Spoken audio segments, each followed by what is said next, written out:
Shedeur Sanders is a rising star in the NFL, along with 4 more players on the Cleveland Browns. They all are rising stars in the NFL. When you look at Shedeur Sanders last year, he showed you flashes. He showed you promise. He showed you what he could do on a football field in the right environment. But check this out. You got to hear me on this. He wasn't in the right environment last year. He wasn't supposed to survive last season.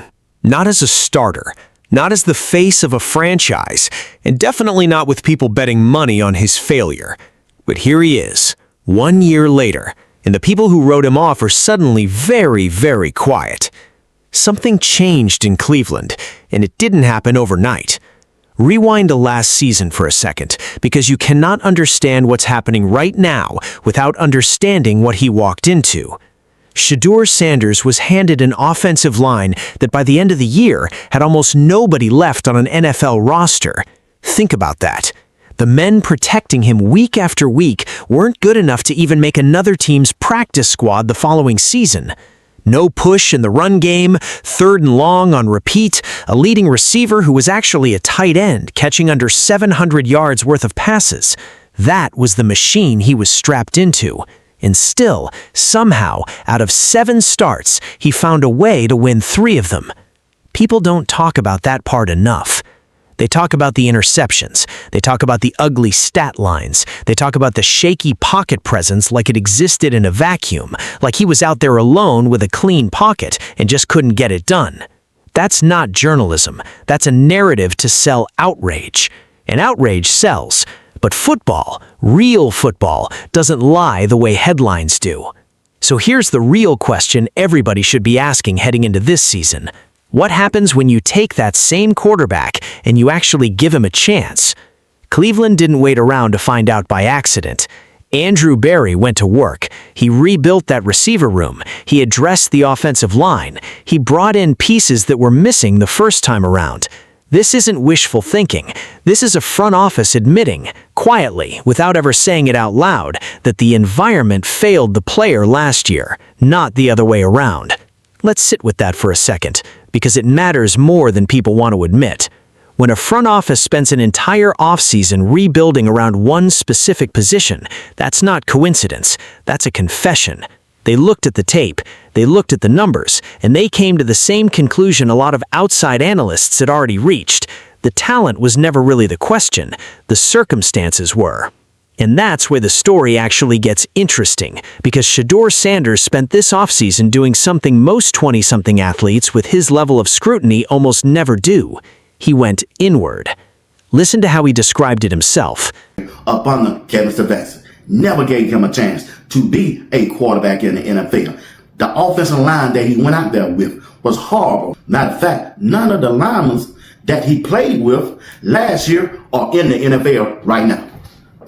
And this dude still went out there and won 3 games out of the 7 games that he started. They got a better offensive line through free agent, what Andrew Berry brought in, and Andrew. He said he spent the whole offseason studying his own feelings, not his mechanics, not his footwork, his feelings. He said if you pay close enough attention to how you feel every single day, you start to understand what's actually draining you, what relationships are costing you more than they're giving you.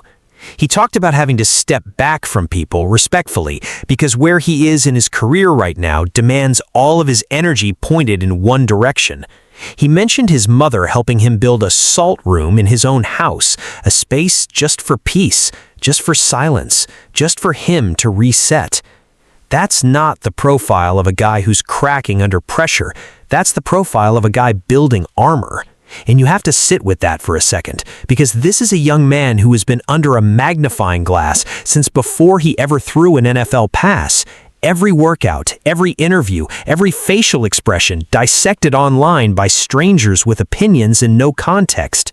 Draft night alone turned into a spectacle that most rookies never have to endure, watching pick after pick go by while cameras stayed locked on his face. Most people would break under that. He didn't break. He went and built a room to breathe in. Now, here's where the outside voices start to matter, because Shedeur Sanders isn't the only one saying the environment was the problem. Analysts who've actually played the position, guys who lined up in the trenches themselves, are saying it publicly now too. One former offensive lineman turned analyst put it bluntly on a recent podcast. He said when he evaluates any quarterback, the first thing he looks at is the environment around him. And when he looked at what Shedeur Sanders was working with last year, he said it might have been the worst situation of any Browns quarterback in recent memory, maybe with one exception. He pointed out that Cleveland's offensive line was thrown together on the fly, no continuity, no push, which meant no run game, which meant third and long, over and over, snap after snap. And when your best offensive weapon is a tight end capping out under 700 receiving yards, that tells you everything about how thin that roster actually was around him. That's not an excuse, that's a fact pattern. Think about what that actually means on a Sunday afternoon. 10 yards to go on third down, over and over, means the defense knows exactly what's coming. It means the offensive coordinator's hands are tied. It means the quarterback is throwing into coverages that are already sitting on the route because there's no play-action threat, no run game to sell first. That's not a system that develops a young passer. That's a system that exposes him and calls it evaluation. Andrew Berry selected and brought in some better wide receivers for this offense to play at a high level and to get the most out of Shedeur Sanders as the starting quarterback. I'm here to tell you right now, Shedeur Sanders is a rising star in the NFL, and we're going to watch how it's going to play out this year. But hold on. Let's listen to Shedeur Sanders, where he's at mentally this year in 2020. So now flip the page to this year. Better coaching, better play calling with an offensive mind who has a track record of building physical, run-first attacks that protect the quarterback instead of exposing him. Better receivers, better protection up front. The pieces finally exist for Shedeur Sanders to actually show what he can do instead of just surviving what he's given. And he's not walking into this locker room alone either. There's a wave building around him in Cleveland right now, and it's bigger than just the quarterback position. Take the new receiver turning heads through camp. 6'4", strong hands, the kind of size that creates matchup nightmares in the red zone. Through mandatory minicamp, through OTAs, there hasn't been a single dropped pass on tape, not one. He might open the season as receiver number 2 on the depth chart, but don't be shocked if by December that math has flipped completely. Picture him lined up outside, with a red zone tight end working the opposite side of the formation. That's not a passing concept anymore. That's a decision defenses have to make, and there's no good answer to it. Then there's the first-round rookie receiver Cleveland traded up to get. Andrew Berry didn't spend that kind of draft capital on a luxury piece. He spent it on a weapon.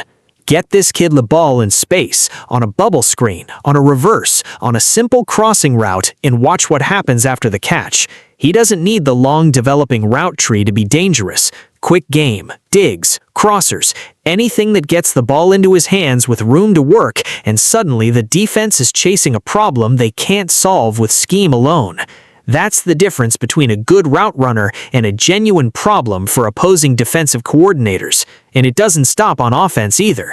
This same player is expected to take over punt return duties for a Cleveland special teams unit that was dead last in the league in that category a year ago. A unit that was fumbling returns and handing opponents free field position on a weekly basis.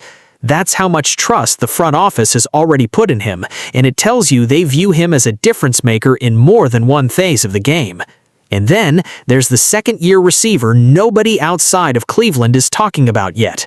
Undrafted, no real rookie camp reps last year, coming off a rocky draft process after some off-field trouble at Texas that scared teams away on draft weekend. But multiple reports out of this year's mandatory minicamp say he might have had the best camp of any player on the entire roster. Blazing speed, the same yards after catch ability that made him a problem in college, and the chemistry with Shedeur Sanders was already visible before pads even went on.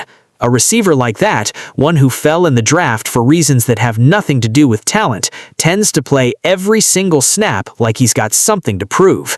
That's the kind of edge that shows up on Sundays.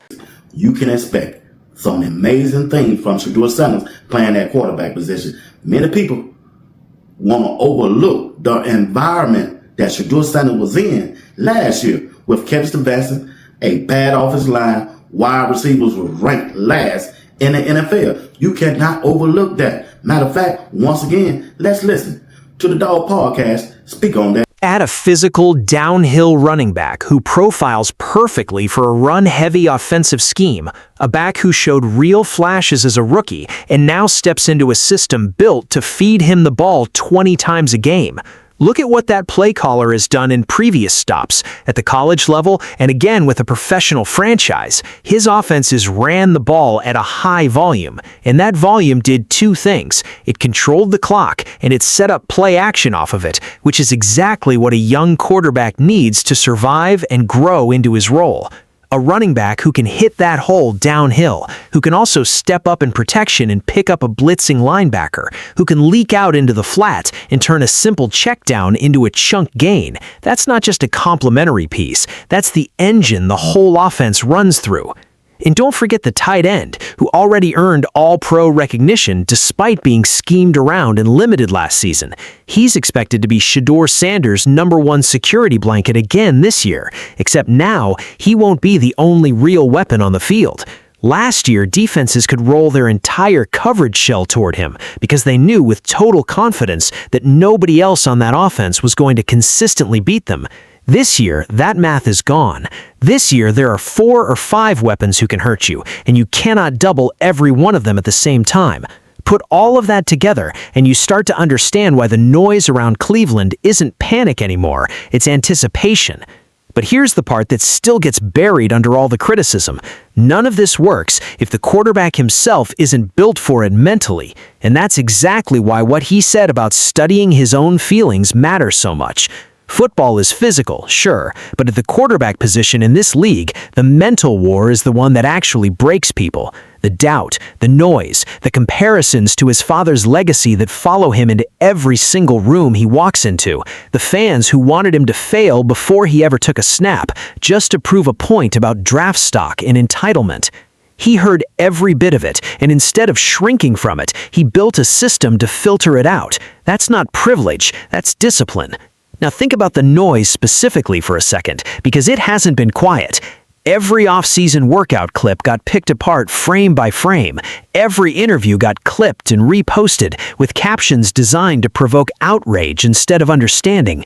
Sports talk shows built entire segments around whether he even deserved to be a starter in this league, debating a young man's legitimacy before he'd even played a full professional season. That kind of pressure doesn't exist for most rookies. It existed for him from the moment his name got called, or in his case, from the moment it didn't get called when everybody expected it to.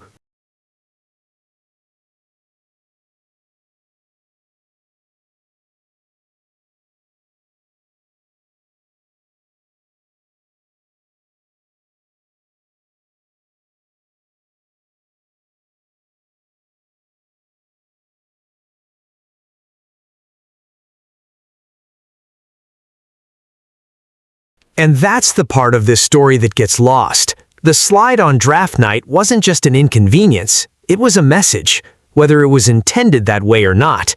Team after team passed. Cameras stayed locked on his reaction the entire time. And instead of letting that moment define him with bitterness, he's used it as fuel every single day since. You hear it in the way he talks about studying his feelings. You hear it in the way he talks about protecting his peace. That's a young man who decided a long time ago that he wasn't going to let outside noise dictate his internal state, even if the outside noise never stopped coming. So here's where this story is really heading. This isn't a redemption arc built on hope alone. It's built on facts. Better protection up front, better playmakers around him, a play caller with a proven system, and a quarterback who spent his offseason working on the one thing that can't be coached from the outside, his own mind. Training camp opens soon, and every single rep is going to be watched, dissected, and debated. That's just the reality of playing this position in this city, under this level of attention. But there's a difference between pressure that breaks a player and pressure that sharpens one. Everything about how he's carried himself this offseason suggests he's chosen the second path. Look at the quarterback competition angle too, because that's not going away just because the roster around him improved. Every rep in camp is going to be treated like a referendum. Every incompletion is going to trend before the ball even hits the ground. That's the environment. That's the job. And so far, every signal coming out of Cleveland suggests he's approaching that pressure the same way he approached the salt room conversation. Not by pretending it doesn't exist, but by building the internal tools to carry it without letting it carry him. If you've been following this story, if you've watched the criticism and doubt pile up on this young quarterback since before he ever played a single NFL down, you already know how much is riding on this season. Hit subscribe right now because we are going to be tracking every single step of this story as it unfolds, week by week, all season long. The people who counted him out are running out of arguments. The stat lines from last year told one story, but stat lines don't measure environment. They don't measure obstacles. They don't measure what a young quarterback has to fight through just to get an honest opportunity. This year, Shedeur Sanders finally has that opportunity. A real offensive line, real weapons at receiver, a downhill runner who can control the clock, a tight end who already proved he can win even when the odds are stacked against him, and a play caller who knows how to build a system around what his quarterback does best. Picture what this offense actually looks like when it's clicking. Play action of a real running threat, a quarterback with more time in the pocket than he's ever had at this level, multiple weapons stretching the field horizontally and vertically at the same time. That's not a hypothetical. That's the roster sitting in that building right now, waiting for the season to start. And it's not just the coaching staff and front office who believe it. Teammates are saying it out loud now too, on podcasts and interviews and locker room conversations that leak out to reporters. Guys who've been in that building, who watched last year unfold from the inside, are the ones pointing at the environment as the real story, not the quarterback's ability. When your own teammates, veterans, who have no reason to inflate anybody's stock, are the ones publicly defending you, that carries weight that outside commentary simply doesn't have. The doubters had their season. Last year was theirs. This year belongs to him.